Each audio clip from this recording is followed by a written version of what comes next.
Gabarito da P2 de Física 2, 2017-1. Primeira questão. Uma fonte pontual emite 2.000 watts de som isotropicamente. O pequeno microfone intercepta o som numa área de 1 cm² a 10 metros de distância. Calcule o volume sonoro em decibéis interceptado pelo microfone. Então está aqui a resposta. Eu tenho uma fonte pontual, ela emite para todas as direções, certo? Então uma certa frente de onda, num certo intervalo de tempo, carrega a energia que o microfone produziu. Então, à medida que ele vai, essas frentes de onda vão se esticando, né, vão se propagando, a energia vai se dissipando, de tal forma que a intensidade é a potência por unidade de área. Então eu tenho uma potência fornecida pelo microfone e a área da esfera, certo? Onde o raio dessa esfera, onde eu vou colocar o microfone, esse raio Rzinho é 10 metros. Então, substituindo, a intensidade sonora vai dar 5 sobre π, certo? A 10 metros de distância. O volume, certo, sonoro, em decibéis, é 10 log de 10, intensidade dividido pela intensidade de referência. A intensidade de referência é I0 igual a 10 elevado a menos 12 watts por metro quadrado. Quando eu substituo aqui, eu fico com 10 vezes log 10 de 5 sobre π vezes 10 a 12, que isso daqui é aproximadamente 10 a 12, né? Está na mesma ordem, que importa aqui a ordem de grandeza. Vai cair o 12 na frente, isso aqui vai dar 120 decibéis. Um som relativamente alto. Exercício 2. Uma onda harmônica é produzida em uma corda de densidade linear 5 gramas por metro. As figuras mostram a taxa da energia cinética, né? Passa pelos elementos de corda em um certo instante, em função do tempo e do espaço. Sabendo que a escala do gráfico é 120 watts. Então aqui é 120 watts, com a amplitude da onda. Então tá, uma onda harmônica, certo? Ela é descrita por uma amplitude e uma função cosseno, seno, a menos de uma fase. Eu poderia ter colocado uma fase aqui, eu não coloquei. Onde K é o vetor de onda, ou o número de onda angular, e ômega é a frequência angular. De tal forma que a velocidade da onda é ômega dividido por K. E A é a amplitude. A velocidade com que numa corda, né, com que os pedacinhos de corda sobem e descem, é a derivada de y, onde y é dada a posição da corda num certo instante. Então, se eu derivo esse ponto aqui da corda, posição no tempo, eu vou ter a velocidade em y. Então, derivando, vai cair o menos ômega, o cosseno vira menos seno, ficou aqui. A energia cinética num certo ponto da corda, com uma certa quantidade de massa d ΔM num certo intervalo de espaço ΔX, é dado por ΔM vezes a velocidade com que esse pedacinho de corda está subindo e descendo, ou seja, a velocidade instantânea desse pedacinho de corda, certo? Dividido por 2. Então, massa vezes velocidade ao quadrado sobre 2. Tá. Quando eu substituo por esse trecho aqui, eu vou ter que a quantidade vai ser o elemento de massa vezes ômega quadrado vezes a amplitude da onda, onde a amplitude, isso daqui é uma função senoidal, a amplitude é o ponto aqui, ó, de máximo, certo? Valor y de máximo, seno quadrado de kx menos ômega t. Perfeito. Se eu, então, divido essa quantidade de energia cinética no tempo, porque esse perfil aqui está propagando no espaço, esse perfil está propagando no espaço com a velocidade da onda, certo? Então, se eu divido essa quantidade de energia pelo tempo característico que esse pedacinho de energia cinética vai se mover ao longo da corda, eu vou ter o gráfico da energia cinética por unidade de tempo ao longo da distância e ao longo do tempo. Tá. Se eu aplicar aqui uma regra da cadeia, a quantidade de energia cinética por unidade de tempo é igual à quantidade de energia cinética no espaço vezes o espaço no tempo. E de que espaço que eu estou falando? É o espaço, certo? São os elementos de distância associado com a passagem dessa energia cinética, que vai ser igual à velocidade da onda. Então, a cada instante, uma certa quantidade de energia cinética, a cada certo instante ΔT, uma certa quantidade de energia cinética atravessa o espaço ΔX. Então, isso daqui vai me dar a velocidade da onda, e isso daqui é a quantidade de energia cinética que tem naquele ponto do espaço. A velocidade da onda é ω sobre k, ou lambda sobre o período. Tá. Substituindo tudo daqui, eu tenho massa por unidade de distância, que é μ. Então, μ é igual a massa por unidade de distância da minha corda. Ômega quadrado, A quadrado, sobre 2, seno de ωt, vezes a velocidade com que minha onda está propagando. Portanto, tudo isso daqui multiplicado vai me dar a amplitude do gráfico da energia cinética em função do espaço do tempo, certo? A variação da energia cinética, perdão, a variação da energia cinética em função do espaço do tempo. Perfeito, então eu tenho essa expressão bonitinha, e agora eu olho para esses gráficos aqui e me pergunto quem que é o comprimento de onda, quem que é o período, quem que é o ômega, quem que é o μ. Me é dado, é 5 gramas por metro. Quem que é o comprimento de onda? Bem, como eu tenho um seno quadrado aqui, eu não vejo a onda descer.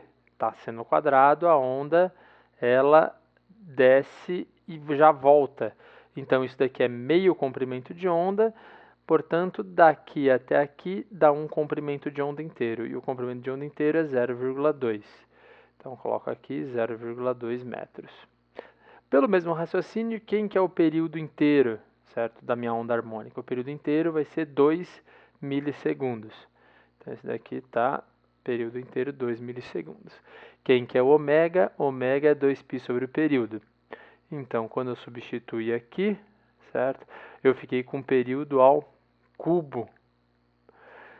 Isolando a amplitude, eu vou ter amplitude quadrado igual a amplitude da energia cinética por unidade de tempo, né, ao longo do espaço do tempo, período ao cubo, densidade 2π quadrado vezes o comprimento de onda.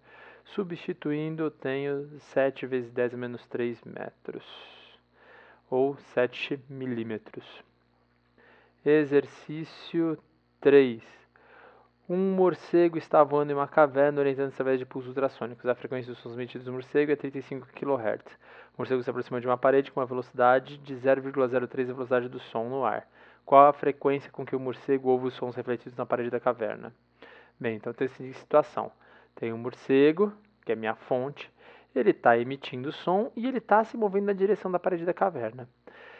Eu posso imaginar que o som bate e reflete nele, como se o som tivesse vindo de um morcego virtual que está dentro da parede, certo?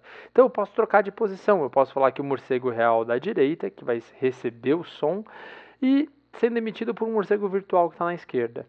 Esse lado aqui é a fonte, esse lado é o receptor, e a frequência com que o receptor ouve o som emitido pela fonte em relação ao ar, certo? O ar com 0,4 vai ser igual à frequência original da fonte, vezes a velocidade do som menos a velocidade do receptor, dividido pela velocidade do som menos a velocidade da fonte. Toda vez que eu coloco a fonte do lado esquerdo e o receptor do lado direito, fica com o sinal menos, certo? Se eu tivesse trocado eles, ficaria com o sinal mais. Então, a velocidade do receptor aqui, nesse meu caso, é menos v porque ele está indo para a esquerda. E a velocidade da fonte é v porque ele está indo para a direita. Substituindo, eu fico com vs mais v no numerador e vs menos v no denominador.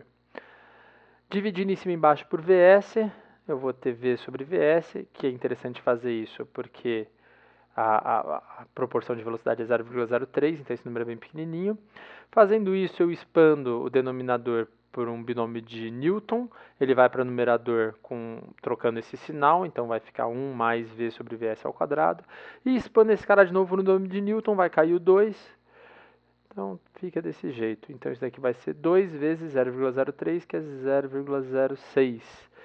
0,06 vezes 35 vai dar 2,1, então isso daqui vai dar 37 kHz. Último exercício. Um pêndulo é formado por um disco de raio R, então está aqui o pêndulo, o disco aqui, raio R, certo? Raio R, 20 centímetros e massa de 200 gramas. Então, a massa do disco é 200 gramas. Preso a uma barra de comprimento L, 40 centímetros, e a massa da barra é 300 gramas. Determine a frequência de oscilação do pêndulo. Então, o que eu preciso fazer é primeiro achar o momento de inércia do pêndulo em relação ao pino. O momento de inércia desse pêndulo em relação ao pino vai ser a soma dos momentos de inércia da barra e do disco. O momento de inércia da barra é a massa da barra, comprimento da barra ao quadrado sobre 3, certo? O momento de inércia da barra girando em torno da ponta. O momento de inércia do disco, eu vou utilizar o teorema dos eixos paralelos. Então, é o momento de inércia do disco em relação ao seu centro de massa, mais o momento de inércia, como se toda a massa do disco estivesse concentrada nesse ponto aqui, girando em torno do pino. Tá, uma vez que eu calculei o momento de inércia, eu preciso calcular o centro de gravidade, que é o centro de massa, porque o campo gravitacional é uniforme.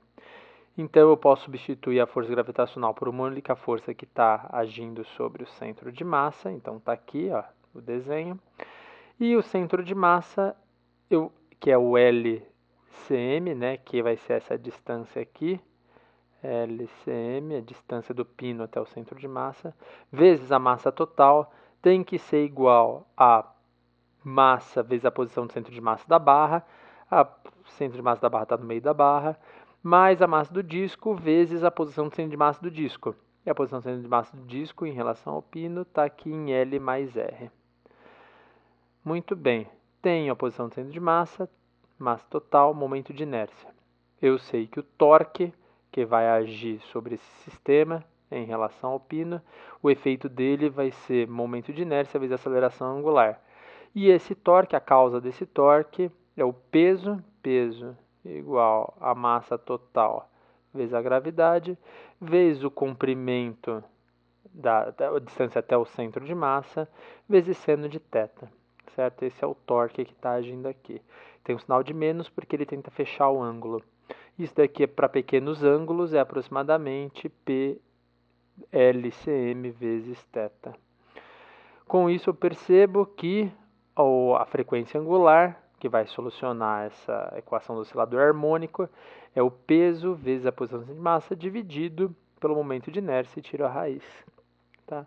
Então eu substituo aqui, calculo o momento de inércia, substituindo termo por termo, massa da barra 0,3, comprimento da barra 0,4, dividido por 3, massa do disco 0,2, raio do disco 0,2, dividido por 2, substituo, eu tenho aqui o momento de inércia 0,092. Daí eu calculo a posição do centro de massa, certo? Substituo aqui, massa da barra é 0,3, comprimento da barra é 0,4, massa do disco é 0,2, R mais L é 0,6, esse pedaço dividido por 2, isso daqui vai ficar. Quando eu multiplico pela gravidade, então multiplicando pela gravidade, a massa total vezes a gravidade vira o peso, isso daqui vai dar 1,8. Substituo aqui, 1,8 dividido por 0,09, me livro desse 2 aqui. Isso daqui vai dar a raiz de 20, que é aproximadamente 4,5 radianos por segundo. Para transformar, para achar a frequência é igual a ômega dividido por 2π. Que é, então, dividido por 6, vai dar aproximadamente 0,8 Hz. Prova um pouco trabalhosa, né? Assim, no sentido de muita continha, principalmente nesse final aqui. Mas uma prova relativamente fácil, certo? Talvez a parte mais complicada tenha sido... Não diria o exercício 2. Eu acho que a parte mais complicada é você substituir tudo isso daqui mesmo. Aplicar o teorema dos eixos paralelos, que é um conceito de física 1, que 9 entre 10 professores praticamente pulam, né? Não discutem muito essa parte de torque, e assim vai. Daí fica difícil discutir pêndulo físico. Mas é isso aí.